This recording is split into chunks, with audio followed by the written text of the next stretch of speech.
Assalamualaikum warahmatullahi taala wabarakatuh. Tuan-tuan dan puan-puan sekalian, dakwah ini adalah satu ungkapan ataupun perkataan yang boleh kita fahami sebagai usaha untuk mengajak orang-orang lain mendekati Allah Subhanahu Wa Taala. Ia juga boleh difahami sebagai usaha untuk menyeru mereka menuju ke arah kebenaran dan seterusnya dapat mengikut apa yang digariskan dalam ajaran Islam. Dalam erti kata yang lain, dakwah merupakan satu usaha untuk mengajak manusia melaksanakan amar ma'ruf dan nahyu munkar. Tuan-tuan dan puan-puan, apa yang dikatakan oleh amar ma'ruf dan nahyu munkar ini? Saya kongsikan dengan tuan-tuan apa yang dinyatakan oleh Dr. Said Muhammad Noor dalam kitabnya Taujihat Nabawiyah ala At-Tariq, di mana beliau telah memperincikan dengan spesifik akan konsep amar ma'ruf dan nahyu munkar. Amar ma'ruf adalah merupakan satu konsep yang mencakupi semua perkara atau amalan-amalan yang diterima dan diredai oleh Allah Subhanahu Wa Taala. Sebagai contoh, dalam ibadah khusus seperti solat, berpuasa, menunaikan zakat dan sebagainya, dan juga ibadah umum seperti adil, mematuhi undang-undang, bersifat amanah, mengutarakan janji dan aifah yang bermaksud mencela diri daripada perkara-perkara yang haram. Maka amar ma'ruf itu, tuan-tuan dan puan-puan sekalian, bolehlah kita ertikan sebagai mengajak atau usaha untuk mendorong orang lain demi melaksanakan amalan-amalan mulia yang khusus dan yang umum, demi kesejahteraan diri, demi kesejahteraan masyarakat dan demi mendapatkan keredaan Allah Subhanahu Wa Taala. Tuan-tuan dan puan-puan sekalian, tadi itu adalah kupasan amar ma'ruf ataupun al-ma'ruf. Kita pergi pula kepada kupasan al-munkar. Al-munkar merupakan suatu konsep yang mencakupi kesemua amalan-amalan yang tidak diredai oleh Allah Subhanahu Wa Taala, malah ianya dibenci oleh Allah Subhanahu Wa Taala. Ia merangkumi segala perbuatan yang bersifat zahir ataupun batin, seperti riak, sombong, hasad dengki, bermusuh-musuhan, meninggalkan amalan-amalan khusus, mencuri, berzina dan sebagainya. Maka nahyu munkar bolehlah kita fahami sebagai usaha untuk memperingatkan diri dan mengajak juga orang lain untuk mengelakkan dan membersihkan diri daripada melaksanakan kemungkaran dan amalan-amalan keji yang boleh mengundang kemurkaan Allah Subhanahu Wa Taala. Tuan-tuan dan puan-puan sekalian, di dalam dunia pekerjaan, seseorang Muslim itu adalah bertanggungjawab sebenarnya untuk berdakwah. Tak kiralah apa jenis ataupun kategori pekerjaan seseorang itu, sama ada dia bekerja di dalam bangunan yang berhawa dingin, ataupun dia bekerja di sawah bendang, ataupun dia bekerja di tapak pembinaan sekalipun, tanggungjawab sebagai pendakwah ataupun da'i itu memang terletak di bahu masing-masing. Ini selaras dengan firman Allah Subhanahu Wa Taala di dalam surah Ali Imran ayat 110 yang bermaksud, kamu adalah umat yang terbaik yang dilahirkan untuk manusia, menyuruh kepada yang ma'ruf dan mencegah daripada yang mungkar dan beriman kepada Allah. Maka tuan-tuan dan puan-puan, usaha berdakwah di tempat kerja ini janganlah kita salah ertikan dengan pengertian yang sempit. Dakwah sebenarnya bukanlah bermaksud untuk mengajak manusia melupakan tanggungjawab bekerja dan melaksanakan amal ibadah yang bersifat spesifik semata-mata. Tidak, tuan-tuan dan puan-puan sekalian. Bekerja itu sendiri sebenarnya adalah satu bentuk amal ibadah, yang mana apatah lagi jika ianya kita niatkan demi Allah Subhanahu Wa Taala, dan jika kita laksanakan kerja kita itu dengan penuh amanah, fokus dan ikhlas, maka itulah dia salah satu amal ibadah yang akan mendapat ganjaran daripada Allah Subhanahu Wa Taala. maka saya nak kaitkan dengan dakwah ya. Jadi usaha dakwah itu janganlah kita tafsirkan sebagai satu bentuk perlakuan nak tunjuk alim, nak tunjuk pandai dan sebagainya. Tidak, tuan-tuan dan puan-puan ya.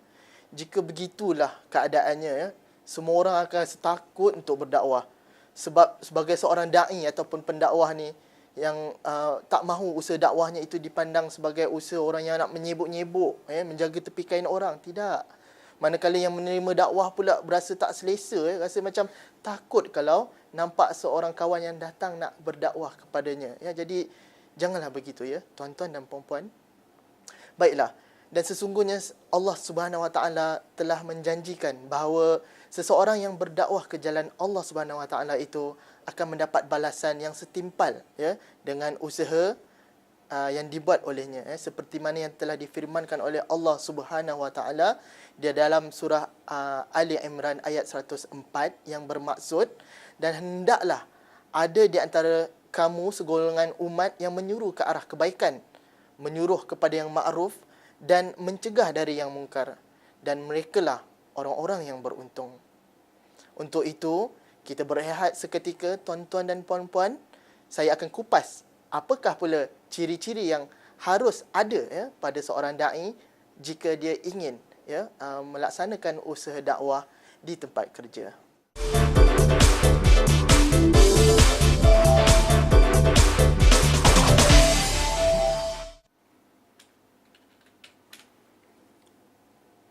Tuan-tuan dan puan-puan sekalian, kita kembali semula kepada perbincangan kita tentang dakwah di tempat kerja.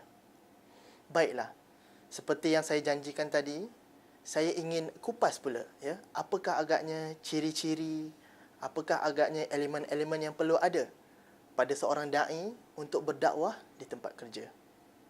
Baiklah, tuan-tuan dan puan-puan, sebagai dai di dalam konteks dunia pekerjaan, seseorang itu perlulah terlebih dahulu memperlengkapkan dirinya sendiri ya, supaya usaha dakwahnya itu akan menjadi lebih sempurna. Tidaklah nanti ya orang akan mengatakan bahawa nak membetulkan orang lain, diri sendiri pun tunggang langgang ya. Jadi di situlah ya akhlak dan kepribadian diri yang baik perlulah dibentuk ya dengan menjadikan Rasulullah sallallahu alaihi wasallam sebagai role model yang terbaik. Kejayaan Rasulullah sallallahu alaihi wasallam dalam usaha dakwahnya sehingga berjaya menarik minat ya kaum keluarga, para sahabat dan umat manusia di zaman jahiliyah dulu ya adalah turut bertitik tolak daripada kepribadian baginda yang teguh keimanannya, cukup berlemah lembut, molek budi pekerti dan tutur bicaranya. Seseorang dai perlu sebenarnya memiliki kekuatan intelektual dan spiritual supaya dirinya sendiri arif akan apa yang hendak didakwahkannya, dan orang-orang yang menerima dakwah akan turut dapat faham ya dan mudah untuk mengikuti maksud dakwahnya tersebut. Jika dai itu tidak mampu untuk memahami dan menguasai ilmu pengetahuan terutamanya berkaitan dengan ajaran Islam, ditakuti usaha dakwahnya itu nanti akan menjadi sia-sia dan diperlekehkan oleh orang-orang yang cuba untuk didekati oleh dai tersebut. Tuan-tuan dan puan-puan sekalian, sebenarnya kan yang lebih ditakuti lagi adalah apabila apa yang cuba didakwahkan oleh seseorang itu sebenarnya tidak akan selaras ya dengan perspektif dan ajaran Islam, dan ianya nanti boleh sebenarnya memesongkan fahaman orang lain tentang kesyumulan ya tentang kesempurnaan agama Islam itu sendiri.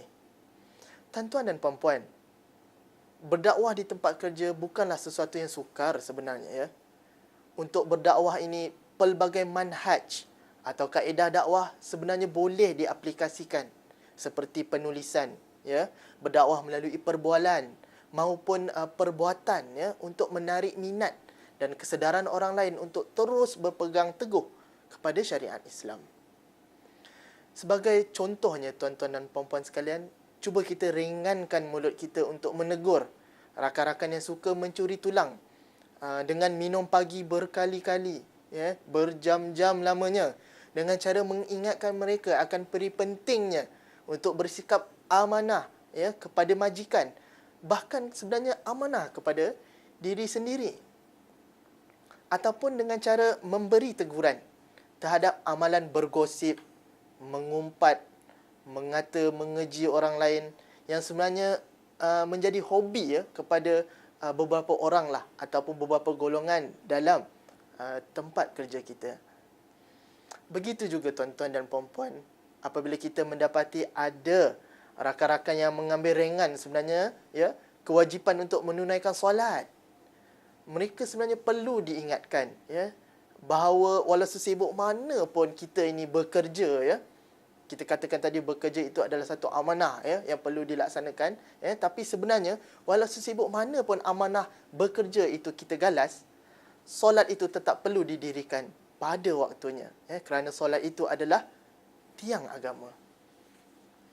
Namun harus juga kita ingat ya bahawa segala peringatan atau segala teguran yang kita berikan kepada rakan-rakan kita perlulah dibuat dengan berhikmah ya, perlulah dibuat dengan tegas tetapi penuh kelembutan, perlulah dengan suara yang rendah ya, bukan secara kasar, bukan secara mengherdik ataupun menghina. Tuan-tuan dan puan-puan sekalian, seterusnya dakwah melalui perbuatan. Dakwah melalui perbuatan ini ya juga sangat memberi kesan ya dalam usaha untuk mengajak orang lain beramal ibadah dengan sempurna. Menjaga amal ibadah khusus, tidak lokek memberi senyuman, membaca Al-Quran ketika ada kelapangan di tempat kerja, ringan tulang untuk membantu orang lain, bersopan santun, menjaga kebersihan diri dan sebagainya adalah contoh perbuatan baik yang boleh menggetarkan sebenarnya kesedaran ya orang lain, kesedaran rakan-rakan untuk sama-sama mengikuti dan menjadikan contoh ya apa yang telah kita lakukan itu. Tuan-tuan dan puan-puan, dakwah juga boleh kita sampaikan melalui kaedah penulisan.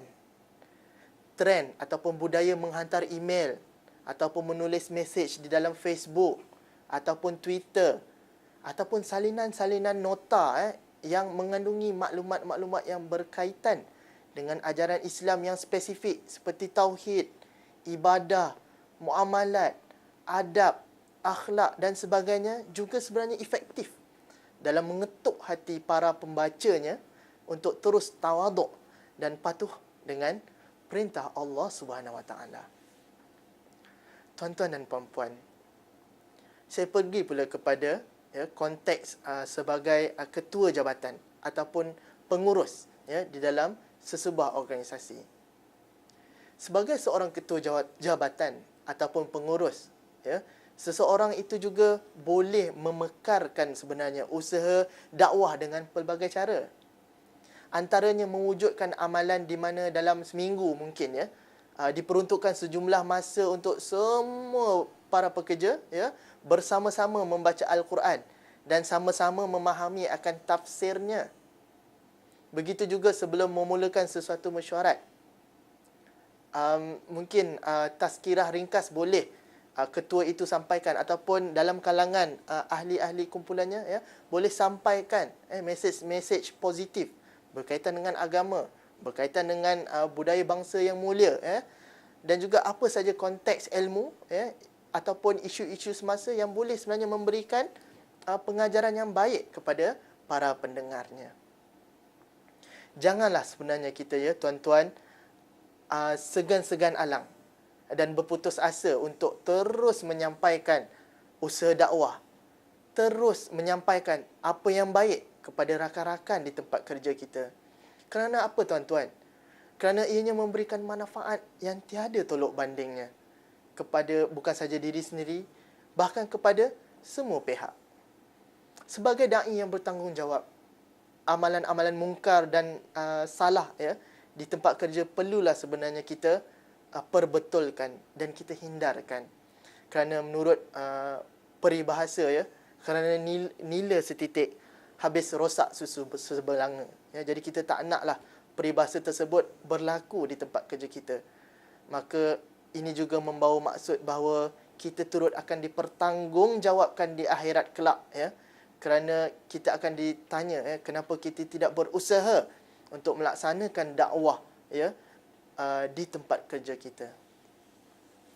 Tuan-tuan dan puan-puan, sebagai kesimpulannya, selagi usaha dakwah Islamiah ini diteruskan, termasuklah ketika kita sedang bekerja, dengan izin Allah Subhanahu Wa Taala, kehidupan kita akan menjadi sempurna dan sentiasa mendapat keredaan dan keberkatan darinya. Tidak ada ruginya kita menyampaikan dakwah ke arah kebenaran. Kerana Allah Subhanahu Wa Taala telah berfirman di dalam surah Al-Asr ayat 1 hingga 3 yang bermaksud, demi masa, sesungguhnya manusia itu dalam kerugian, kecuali orang-orang yang beriman dan beramal soleh, dan mereka pula berpesan-pesan dengan kebenaran serta berpesan-pesan dengan kesabaran. Semoga kita akan dapat menyuburkan dakwah di tempat kerja kita. Untuk itu, sekian sahaja daripada saya. Apa yang baik itu dari Allah Subhanahu Wa Taala, dan yang buruk itu adalah dari kelemahan diri saya sendiri. Wabillahi taufik wal hidayah. Wassalamualaikum warahmatullahi wabarakatuh.